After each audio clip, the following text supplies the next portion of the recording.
Welcome back to MediaScience Myth Busting. I'm your host, Philip Lomax, and I'm joined by the world famous Dr. Dwayne Varan. Today is our final episode of MediaScience Myth Busting, at least for now. It's been a wild ride across the full month of October. It's been quite the rush. We've posted new content each workday. For the entire month. Indeed. And you know, I got to tell you, Philip, if October was longer, we could have gone another 2 weeks. And I look forward to that.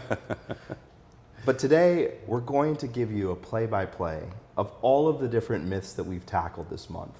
And we're going to reflect on some of the learnings that you shared. So, myth 1 was news is bad for ads. And what we found was busted. So what we saw was that the assumption that the negative environment that's associated with news would somehow adversely transfer to the brand didn't hold. In fact, news was cognitively activating, and that means that that resulted in people having better access to their memory pathways. So in fact, the evidence supports that, if anything, news is actually a better environment rather than an inferior environment for ads. Certainly, Dwayne. What we found in that research is that news is premium content, and that by skipping out on news, we're losing the opportunity as brands to achieve even greater impact. We can use advertising to repair audiences' moods, and we can use such a cognitively engaging environment to drive and build memory structures. Our next myth, Dwayne, was that addressability is the holy grail for TV advertising. And what was our verdict? The verdict is busted. So we want to be specific here. We were talking about category-based addressability, which is the main way that addressability is used today. Cat food for cat owners, dog food for dog owners. And there's two parts to that. One is about efficiency, which is about eliminating waste. That's a pure media math question. But what we were looking at is whether it was more impactful. In other words, if you're a dog owner, does seeing a dog commercial impact you more than it does others? And this is where we really found these issues. And there were two different parts of the problem here that we looked at.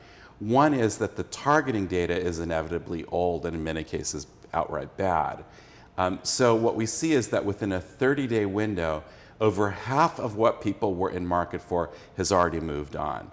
So that means that unless the data is relatively fresh, it's actually not going to be all that useful in the first place.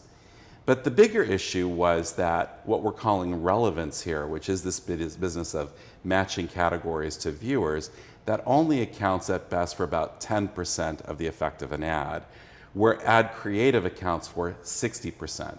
And so if addressability means that you're reducing the attention that you're paying to the creative quality so that you can deliver on the relevance, it's a losing proposition. Certainly, Dwayne, that was an excellent case study. And in some ways, I think that we're still in the early innings of the potential of addressability. What we found in some of the research is that frequency capping is still an undervalued proposition that's agreed upon by both audiences and media buyers. And there's certainly opportunity here around emotion-based addressable solutions. And I might add that we need research to guide us so that we can focus on the right value propositions, especially within a complicated topic like addressability. Our next myth was that picture-in-picture ads are less effective than standard ads. And Dr. Varan, what did we find? This myth is officially busted. So intuitively, this is really surprising because you would assume that a full screen ad is more effective than a smaller ad. But the environment also matters. And so placing the picture-in-picture ad in program is not only on par, but actually often superior to a full screen ad. And you know, you can use them in different ways. We demonstrated how you could use it in the program, but you can also use it in the ad and create wraparounds. And so this is a really powerful new model for TV advertising. Yeah, Dwayne, I love that case study because we can use picture-in-picture ads to create new premium inventory opportunities. And this works inherently well with programs that don't necessarily have pauses or breaks built into the programming. So it works across the board, across the program and the ad break to reinforce the program as well. Just a great innovative solution. The next myth that we talked about was that mobile video ads are too small to deliver similar impact to what we see on TV. And Dwayne, what did we find? The verdict here is clearly that this myth is busted. So I'm particularly proud of this insight because we discovered this when the possibility of video on phones was actually a futuristic idea. It was actually not here and now. We did it before there was even an iPhone in the market. And what we discovered, which was so big, was that even though in a real sense the size of the screen might be very different, in a relative sense, people created roughly the same relative viewing size depending on the distance that they held the phone. So they tended to hold the phone at the distance that recreated the viewing angle they were used to at home. So this was a really powerful insight. You know, video ads on mobile phones were not only viable, they were on par with the performance of a TV ad. Another incredible case study that highlights the ethos of media science, in which our clients can bring us problems and questions about the future, and we can use best-in-class experimental design to give us a window into what's next. All screens are the same sometimes, so it really depends on the architecture of these viewing experiences and what you do with the screens that matter. Our next myth was pretty controversial. The myth was more attention is better, and that more attention will lead to more sales. And Dr. Varan, what say ye? This myth is clearly busted. So attention is clearly misunderstood in the market. What people need to understand is that the issue is not attention, it's inattention. If you have inattention, an ad can't work. But just because you have attention doesn't mean that there's any more or less likelihood that your ad will succeed. In actual fact, oftentimes people need to be in a lean back, relaxed experience with relatively low levels of attention for the ads to be more effective. So the issue really is about whether or not we're below a certain threshold. After we cross that threshold, it's about a whole bunch of other things. And what I loved about this case study, Dwayne, is that it's not that you're saying attention is a topic that we shouldn't be thinking about. It's that you gave our audience a framework to think about the entire viewer's experience: attendance, attention, focus, and the ability to deliver on communication tactics. So across that framework, we still have a lot of work to do as an industry. This next myth was also quite controversial. The myth was that co-viewing delivers more engaged viewers for ads. And Dwayne, what did we find? This myth is officially busted. So co-viewing often may enhance the program viewing experience. You may enjoy the program better if you're with somebody else, if you're talking about things that are happening in the program, etc. But if you're talking during an ad break, the chances are you're not talking about the ad. And if you're not talking about the ad, it's a distraction. And that distraction competes with your ability to properly process the ad. So it's clear from our evidence that ad impact takes a hit in the environment with co-viewing. Another great case study. Our next myth was that short 6-second ads don't deliver much impact. So Dwayne, what did we find? This myth is officially busted. So a 6-second ad is delivering 20% of the real estate of a 30. And so one might assume that the effect would be about 20% of the effect of a 30. And the market was even questioning whether that was even possible. But it was the work that we did together with the Ehrenberg Bass Institute that demonstrated that a 6-second ad is delivering roughly 60% of the impact of a 30. So that's pretty remarkable when you think about it. And your research showed that the majority of the impact happens in the first 2 seconds. And there are several different ways that we can use this format. Our next myth was that fast-forward disabling harms the program. So Dr. Varan, what did we find? This myth is, at least on the evidence, busted. So what we demonstrated using the case study that we did for A&E Networks was that in actual fact there is no evidence to show that disabling fast forward had any adverse effect on the program or on the relationship of the consumer with the distributor. But we do qualify that in this age of connected TV, where so many different platforms are available to viewers, this is a question that needs to be retested. Yeah, this is a great example of the difference between what people say versus what the biometric data tells us. And it was clear when we looked at the biometric data that audiences experience the program the same. Our next myth was that interactive ads work because interactivity is engaging. And Dwayne, what did we find? This myth is busted. So we know from other work that we've done that interactive ads are more effective than traditional ads, but the question we were trying to get at is, why are they more effective? And one possibility was that it was the act of pressing the button that puts you in a more engaged state. And so we were testing that. What we discovered was that it was not a mere interaction effect. In fact, that act of interacting was actually a distraction to the processing of the ad. So it's not that they work because you press the button, it's that it works despite the fact that you press the button. Pressing the button is the price you pay to actually get the interaction. So it's not the interaction, it's what the interaction enables. Absolutely. And MediaScience just did a study with our partners at Brightline on interactive ads, and we found that there are a lot of opportunities here, and certainly there's more research to be done to identify where we should head. Our next myth was that brands should never advertise in unsafe spaces. And Dr. Varan, what did we find? Well, we find that this verdict is busted. But a little bit of qualification here. We're busting it based on the current industry standard. And what we highlighted was that that standard is not properly empirically guided. In fact, we shared a great case study from Warner Brothers Discovery, which showed that content that on that schema was being classified as being unsafe because it was high intensity for violence, for sex, for drug use, that in actual fact, that was performing on par with other content. So there was no evidence to demonstrate that it was being harmed because of its placement inside that content.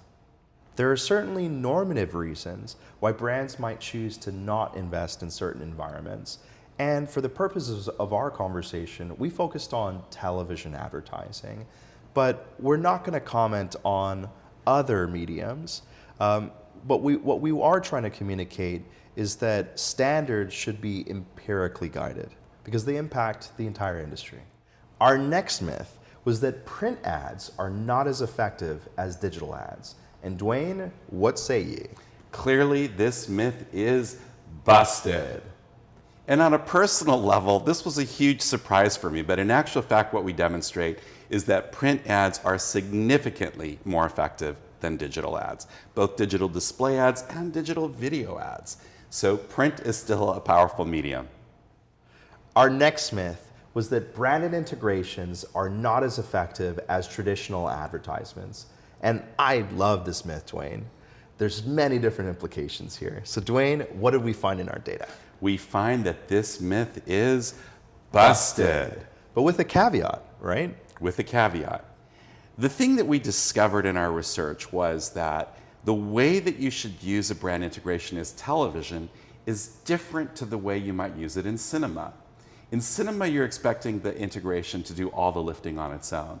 But with television, what you want to do is use the integration to prime an adjacent ad. Because what we've discovered is how that ad is experienced is fundamentally different following an integration.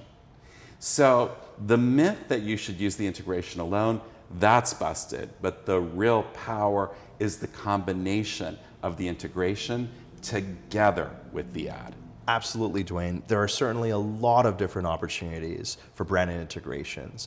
We know that there are passive integrations like product placements and active integrations when characters interact, drink, eat amazing products from our clients.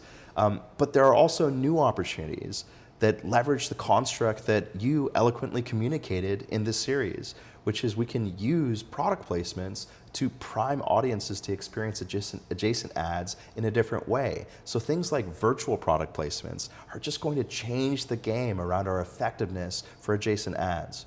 And I want to add that the way that MediaScience tests brand integrations is outstanding, best in class. Very true. Right? Very true. Very Taking cool. the program as it originally aired and then completely replacing the brand.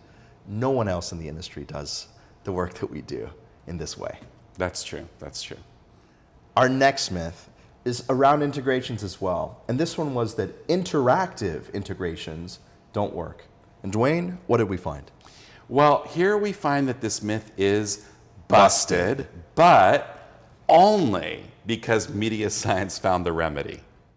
So the data that we have clearly supports the industry convention that brand integrations that are interactive don't work in their own right. We found that consumers don't like it, media buyers don't like it. It was a problem. But rather than just give in and throw the towel in and say they don't work, we worked on finding a way of making it work. And what we discovered is that if you created a trivia layer that basically ran through the program, that then when the interactive brand integration occurs, it wasn't so in your face, it wasn't so objectionable. And in that environment, it had no adverse impact on the program. And of course, it delivered a great dividend for the advertiser. So by doing that, we demonstrated that you could bust this myth by creating a new solution. And certainly, Dwayne, this is the gateway through which that we can achieve things like shoppable advertising, right? We need to prime the audience to get ready to interact with their screen. So certainly what we've discovered is the next step in this interactive journey. Our next myth was that click for more information was the best use case for interactive ads. And Dwayne, what did we find? Clearly, this myth is busted. In fact, click for more information is the most common thing that advertisers do the minute they have the opportunity to make an ad go interactive. But as we demonstrated, it's the kiss of death. It drives response down 423%. So absolutely, this is a myth that we have busted. You should be looking at doing other things, including the most popular idea, which is something being free. People love things that are free. What a great myth, Dwayne. Our next myth is even better. And it's that bigger ads on digital are better ads. And Dwayne, what did we find? This myth is officially busted. So it makes sense as a convention. You know, when you think of print ads, you think a full page ad is better than a half page ad, which is better than a quarter page ad. And so it's logical that we would bring that assumption to the digital market.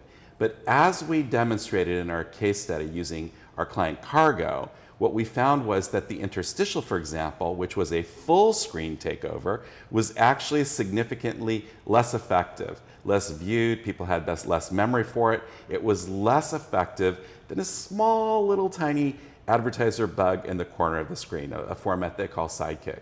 So absolutely, bigger is not inherently better.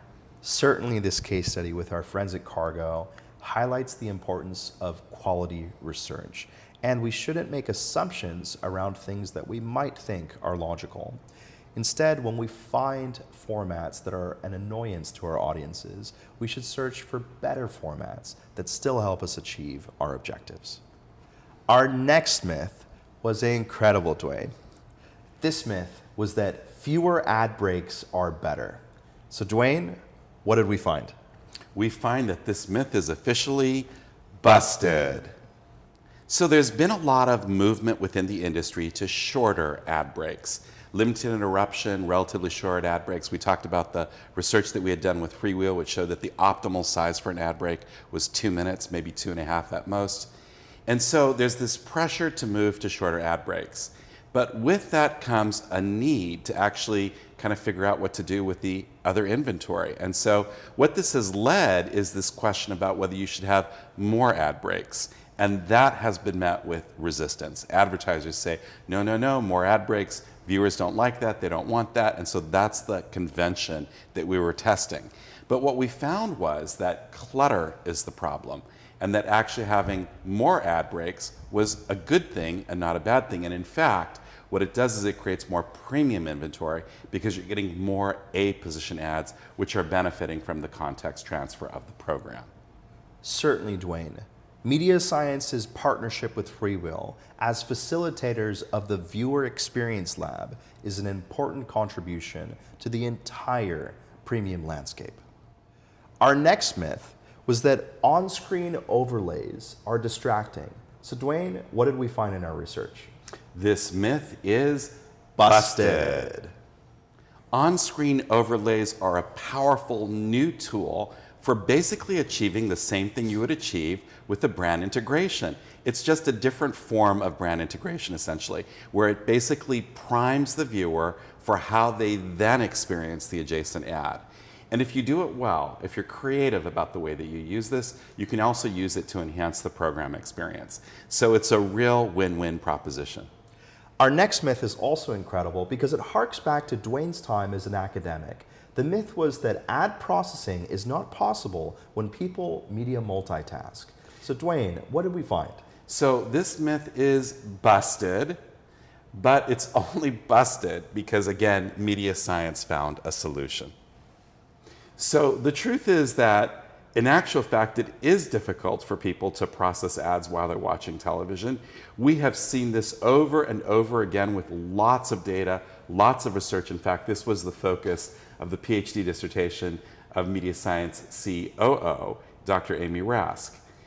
But what was really cool about MediaScience is that we found a solution to this problem, and that was the principle of the cognitive bridge. And basically the remedy is that if you have a reminder, if you have a cue, a visual cue on the second screen that links back to the first screen. So if it's a Coke ad and if you have a Coke icon, for example, that's in that second screen that people see, then that actually solves the problem, and people can actually simultaneously process both bodies of research. And in fact, we found that this could happen with 30 seconds of slippage in either direction. So it's a really powerful discovery for a remedy for a problem that is a huge problem for our industry. Another great example of how media science can tackle a problem and find a solution, even if that solution doesn't exist in the marketplace today. Media multitasking is certainly going to be one of the biggest issues that our industry faces as we move into the future. But media science's cognitive bridge solution is a remedy. Wow. Our next myth was that viewers will reward advertisers for ad-free environments. And Dwayne, what did we find? This myth is busted. The assumption that there is a gratuity effect, that viewers will somehow appreciate the contribution that advertisers bring, it just turns out on the basis of the evidence that that is tragically just not true. So true, so true. Our next myth was incredible. It was that neuro tools provide reliable measures. And Dr. Varan, what did we find? Well, another complicated one, but here we find that this myth is busted. Just because you use scientific tools doesn't make what you do science. It's imperative that you have the appropriate design, that you have the appropriate expertise, that you have the appropriate measures, that your measures are properly validated. Look, neuroscience is a complex area. To do it right is a tall task, but by the same token, it's necessary. It's a powerful arena where we can actually get deep in understanding the why. So yes, there is great promise with neuro, but it has to be done right. Absolutely, Dwayne. I so enjoy the work that we do at MediaScience, working with you and our team of scientists to share with our clients the truth. We get to share with them the good, the bad, and the ugly. But that principled approach, maintaining our integrity, has brought us to where we are today, and why it's so important for us to continue to unlock the secrets of the media and advertising industry. Our final myth, Dwayne, if you can believe it. Yeah, it's sad. We're down to the final one. We could always do this again. Our final myth was that the viewability standards threshold of 2 seconds is appropriate. So Dwayne, what did our research find? Our research shows that this myth is clearly busted. Our research for ESPN used best-in-class measures to test for visual attention using precise eye tracking measures to look and see how people were visually processing the ad across different intervals of time for a half second of exposure, 1 second exposure, 2 seconds, all the way through 4 seconds of exposure. And what we demonstrate in that data is that ad processing starts at the half second mark. Now, we understand the need to eliminate things like people scrolling, etc. So we could say that we understand the rationale for up to a 1 second rule. But the difference between 1 second and 2 seconds, we see no empirical evidence justifying the addition of that standard. So really, if anything, the standard should have been 1 second. That's right, Dwayne. ESPN at the time had estimated that this difference between 1 to 2 seconds would lead to a 5% decrease in their digital video ad revenue.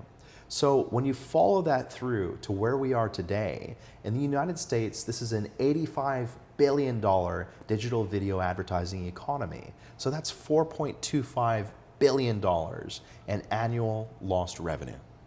Yeah, that's right. $4.25 billion in a year, right? That's hugely consequential. That's revenue that the publishers should be getting that they're not getting solely because of this standard. So the truth is that when it comes to adopting standards like this, we had other examples as well in our myths that we busted. When it comes to these kind of standards, you need best-in-class measures to properly test these assumptions because they are so consequential for the industry as a whole. Wow, Dwayne. 4.25 billion, and that's just one of the myths that we tackled this Right. Actually, when you look at all the myths collectively, I'm sure it represents billions and billions of dollars. And certainly, this tells a story when you have this bird's eye perspective of just how impactful the smaller company MediaScience, a company of less than 100 employees, for 16 years, working with the best and the brightest companies across the media and advertising landscape, has made such a tremendous impact. And so much of the research that you saw was the result of independent research, unfunded by clients, that MediaScience did, just for the sake of testing industry conventions. And it's just the start of our journey. Imagine all of the exciting discoveries on the road ahead. You're absolutely right. There's so much to look forward to because discovering truth is exciting. You might remember that 2 years ago, we spent the full month of October demonstrating how MediaScience was first to test all major innovation across the television advertising industry for the past 2 decades. And this month, October 2024, we spent the full month demonstrating how MediaScience has challenged industry conventions and demonstrated our role as thought leaders. So, when you're looking for a partner to collaborate with MediaScience. Until next time, I'm your host, Philip Lomax. This is Dr. Dwayne Varan, and thank you, our audience.